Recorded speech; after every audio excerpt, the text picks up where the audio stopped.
Hello, it's Simon Zutshi here, and in this video, I'd like to share with you how your very next property deal could generate enough income to meet all of your property goals. You could completely replace your income with your very next deal. I'll explain exactly how you could do that. Now, I know it sounds like a crazy claim, but stay with me. Some of my clients are doing this right now in the current market, and I really want you to understand this. So my name is Simon Zutshi. I'm the author of Property Magic. I'm the founder of the Property Investors Network, which is the largest network for property investors in the UK and the longest running network as well. I've been investing in property myself since 1995. I've been teaching other people how to become successful investors since 2003. And, I have seen a lot of people just like you become very, very successful because they first of all made a decision that they want to replace their income from property. They then got out there, they've educated themselves, and more importantly, they've taken action.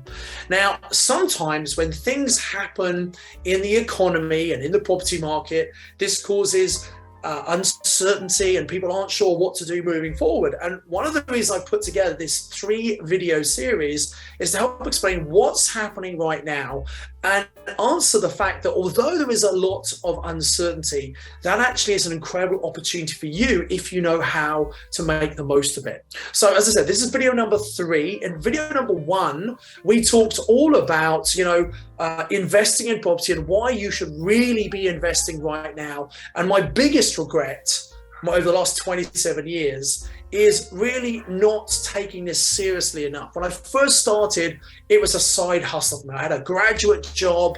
I had a part-time business as well. It was very much a part-time thing. And I just didn't realize how powerful property investing could be in terms of replacing my income and also the long-term capital growth. So don't make the mistake I made. You might be already investing in property at the moment, or you're just thinking about it. Don't put it off too long. Now, that leads to video number 2, when it said, okay, well, is now actually a good time to invest? And that's probably the most commonly asked question I've been asked over the last 27 years. No matter what's happening in the market, people are always concerned, is now a good time or should I wait? So if you haven't watched video number 1 and 2, I highly recommend you go back and watch them, because this particular video will make a lot more sense. And you can ask questions. I'm going to answer some of the questions that have come up from video number 1 and video number 2 in this video as well. And if you've got questions, please do post them below this video and I'll come and answer as many as I possibly can.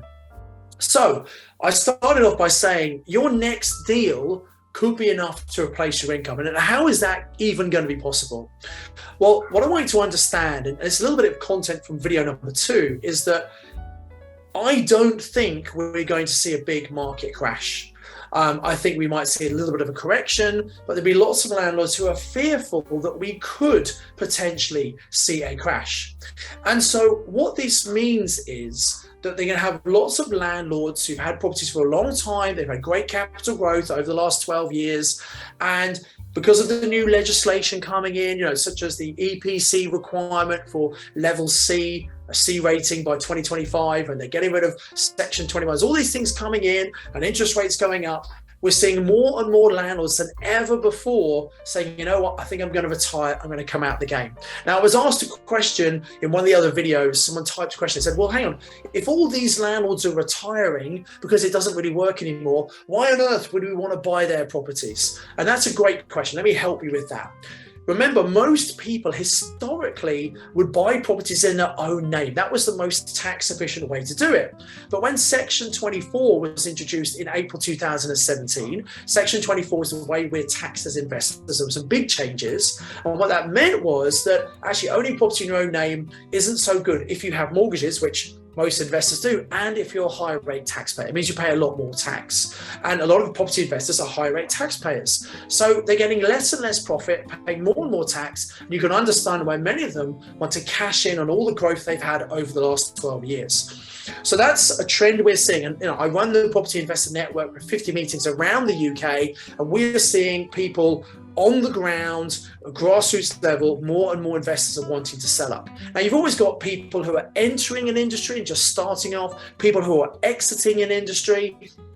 And what that means is there's always a kind of a balance. But right now, we're seeing more and more people leave, and we think that's going to be a trend for the next year or maybe two. So there's an opportunity because we can potentially buy those properties. Now, two things. First of all, we might buy them in a limited company. Moving forward, that's probably a more tax efficient way of doing it. So someone can have a property that they've got in their own name, or we buy in a company, we're going to make more money than them because we buy in a company and we can also fix our interest rates, whereas their interest rates might be going. So that's one thing we can certainly do.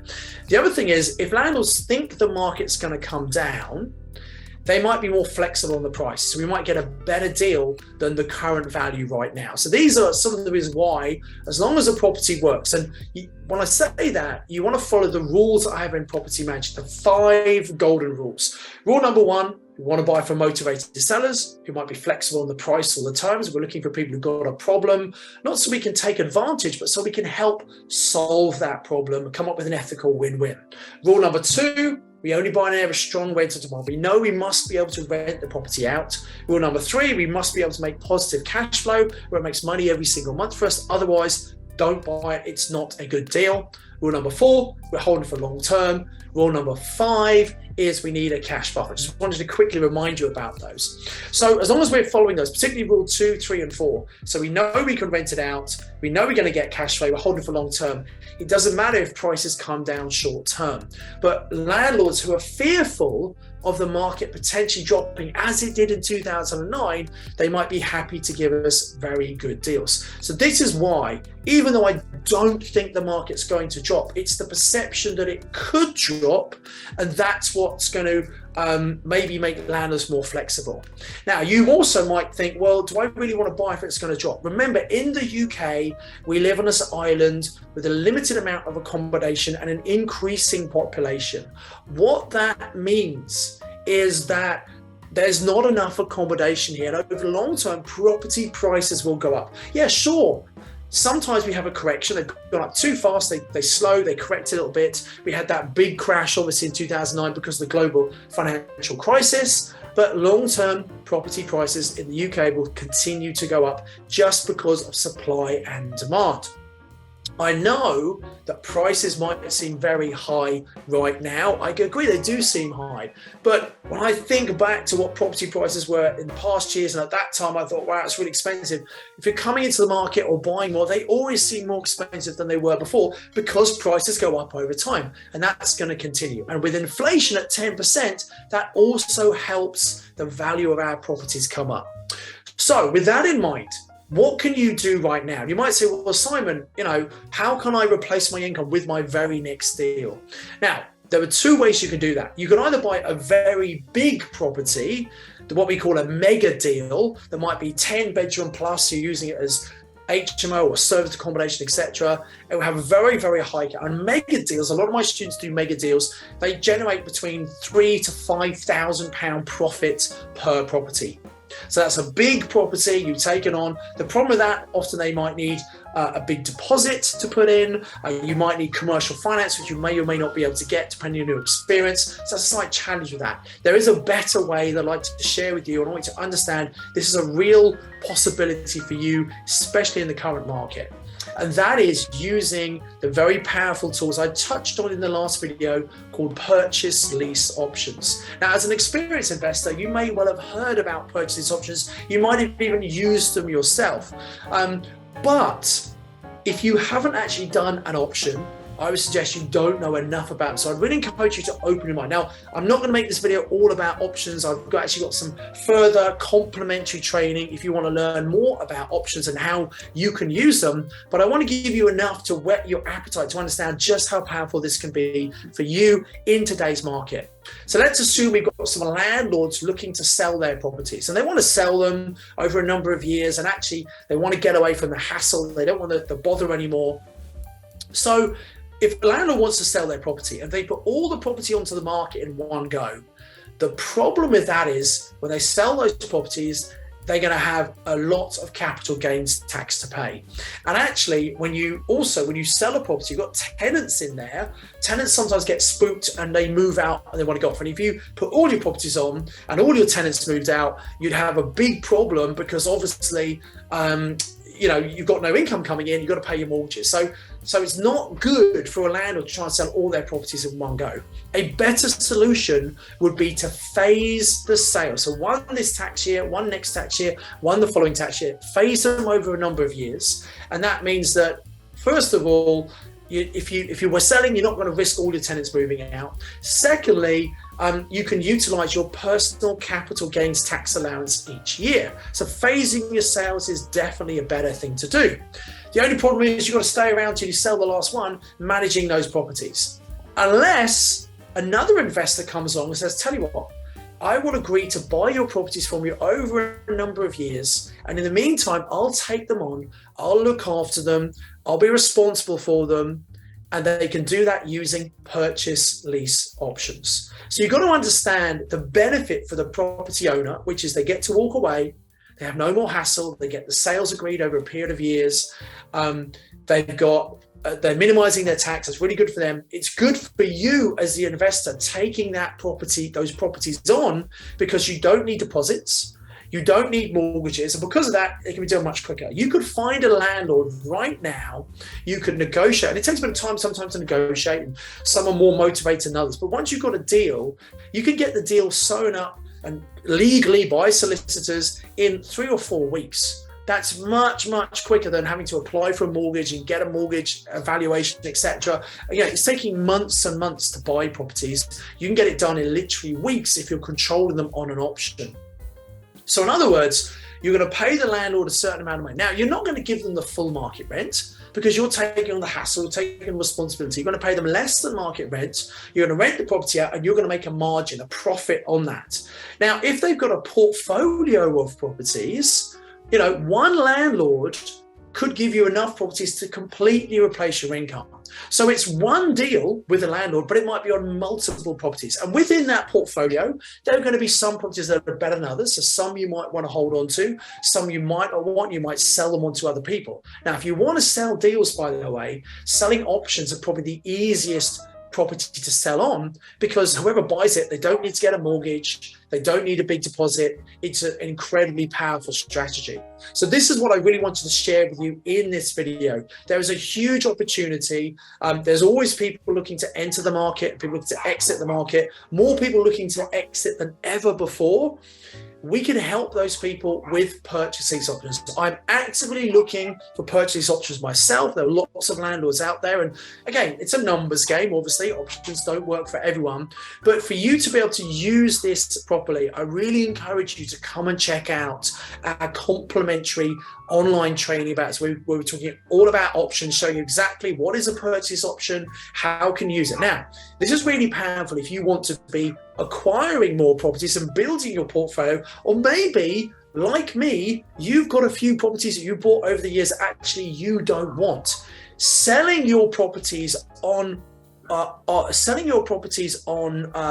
option is also really powerful. You put tenant buyers in there, maybe you're helping people get their foot on the ladder, you're helping them start. They look after the property. You don't need to use a management agent.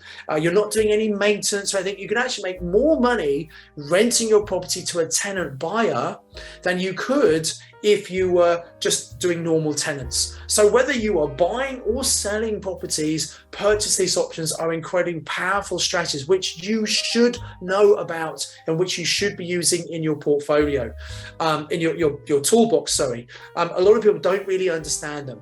So, if that helps, if this has been useful, please like this video or comment below. If you've got any questions, I'll come back and answer as many as I possibly can. What I'd like to invite you to do is come and join me on some training. On training, unlike these videos where I can't respond to you, a training, I can interact, I can respond to you, and we're going to be answering lots of your questions all about this. So I highly encourage you, there'll be somewhere around here, there'll be a link to come and register for the further online training with me. I encourage you to do that to make sure you've got a full understanding of how you can use these purchase lease options. The great thing about purchase lease options, not only do you not have to put down big deposits, you don't have to get mortgages, they work in conjunction with any strategy you're doing. Whether you want to do single lets, houses of multiple occupation, Airbnb or service accommodation, commercial to residential development, or even commercial property, options in the right circumstances can work on all of these. And the reason why landlords are perfect for options, a big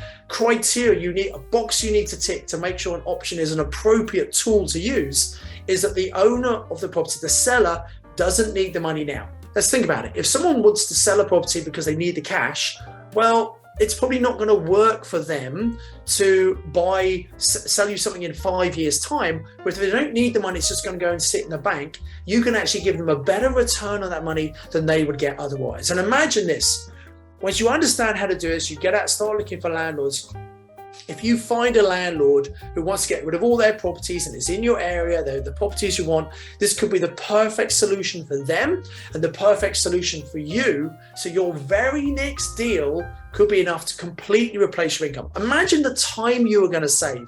Instead of having to go to look for lots of other properties, you've got one person you're dealing with and they've got all the properties you need. This could be an absolute game changer where you need to learn how to do it properly. So my name's Simon Zutshi. I do hope you've enjoyed this video. Go and watch the first two if you haven't watched this one. There might be a link around here somewhere to come and join me on the further training. As ever, I encourage you to invest with knowledge, invest with skill. See you very soon. I do hope you got massive value from watching this YouTube video. I'd encourage you to click on the link below to come and do the online training with me. And I've got another video lined up for you, which I think is also going to be really useful that you should watch once you've registered for the online training with me. So invest with knowledge, invest with skill. I'll see you very soon.